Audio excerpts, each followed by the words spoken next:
Byzantium has never existed. Our forefathers were never called Byzantines. We shall discuss this fake name in today's episode.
Hello, I'm John Neonakis on හෙάλω, meaning not fallen, our channel on Romee tradition and Romee self-awareness to provide answers to postmodern problems. But before we begin, please allow me to present my last book, Ecumenical Romania, a book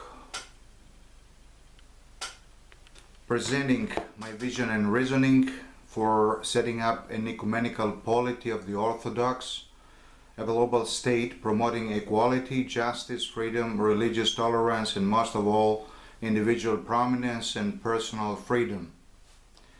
Now, to the point. There has never been a Byzantium. Neither our country nor its people were ever called Byzantine. These names were imposed on us and prevailed only in the last 2 centuries due to political duplicity and deceit. They have prevailed since the middle of the 19th century, strongly supported by the great powers. These names are distorting our historical identity, weakening us on our independent and self-reliant way to the future, thus undermining our very existence. We owe to our ancestors, to our children, and to future generations to learn the truth, restore it, and speed up, being confident and assertive towards new perspective and possibilities given to us by our true identity. Saint Constantine the Great built the city in place of us in Byzantium in 330 and transferred the capital of the empire to the new Rome, Constantinople. However, from 330 until the fall in 1453, neither the state nor its citizens were ever called Byzantine. Using these names totally misrepresents historical truth. This state was the Roman Empire, or Romania, as it was called by its people with joy, its proud citizens being the Romans, Romee. Our homeland was Romania, and our ancestors were the Romee.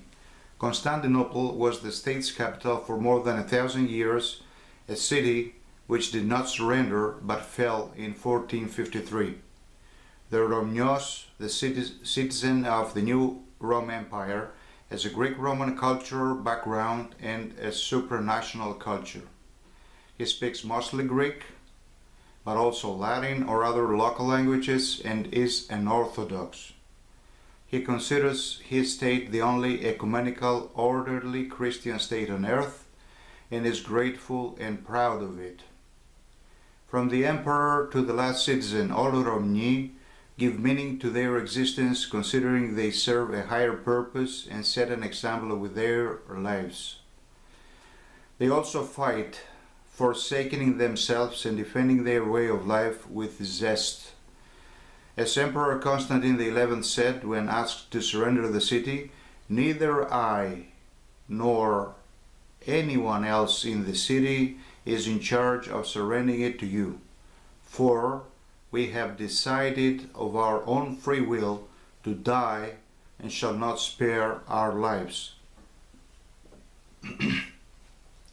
Unfortunately, long before the fall of our capital, since the 4th century, the western part of our state will be occupied by the Franks, and the subdued Romee of these regions will be wiped out or turned into serfs. In the 8th century, the Frankish state was strong, and Charlemagne wanted to appropriate the name and splendor of Romania. However, since there could not be two Romanias at the same time, he and his successors systematically used the forgotten for 1,000 years Greek name Greci for the free Romee of Constantinople with a negative nuance: heretics, deceitful, etc. The capital falls and the state is abolished in 1453. 110 years later, in 1562, Hieronymus Wolff, a German scholar, seeking a flexible term according to Panagiotis Christou, will use the term Byzantine for the first time, proposing the introduction of a Byzantine history corpus. Once again, in 1680, Ducagon called his book Historia Byzantina, but in general the term did not prevail. The name Byzantine reappears in the middle of the 19th century and is accepted despite leading men of our country such as Constantine Paparigopoulos protesting. It reappears on purpose during the period when the Ottoman Empire was in decline and the Christian Empire of Constantinople being restored threatens the great powers. Foreign historians reject Grecus, Hellenic, and even more so the term Romaiki for this period. Strongly supported by the great powers, they impose the use of term Byzantine. They want to stop the return of the empire, and they want to set up many small puppet states which will be weak and utterly under their control. Besides, since 1828, the great powers have determined, and that applies even today in their perception and diplomacy, that the boundaries of Greece amount to the borders of Graecia Propria, i.e. continental Greece, the Peloponnese, and the Cyclades, in other words, Athens and Sparta.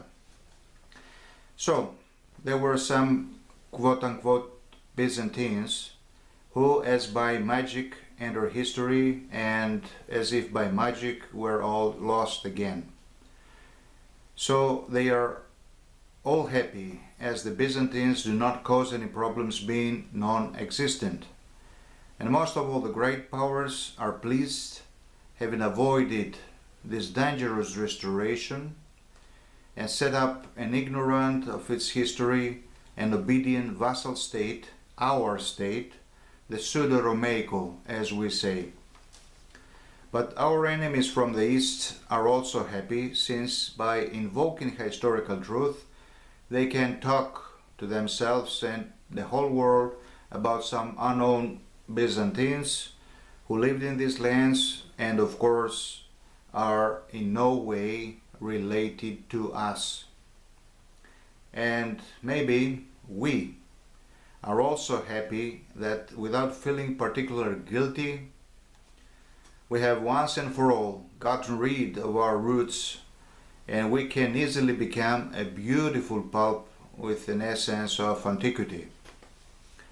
And if our oblivion of history has suited us so far, if we have lived like hucksters, beggars, and pariahs, without self-consciousness and self-confidence, and if we have let all the others for 2 centuries now to shamelessly despoil our collective existence, now that things are crystal clear and the end is at hand, now maybe we can realize the consequences of our attitude. We have been harshly beaten in these last few years by the northern winds, and our roots are weak. The waves keep on coming and our ship has no ballast. We are constantly shrinking and being laid bare, and the end is nigh. Maybe now, in our despair, we shall hear the voice of our ancestors and descendants. Maybe now we could come to our senses. Maybe now we may search for the truth, and having restored it and being given a new perspective, to fight with courage and vision for our lives and our nation, still so dear to our hearts. Okay, these were the things and issues I wanted to talk about today.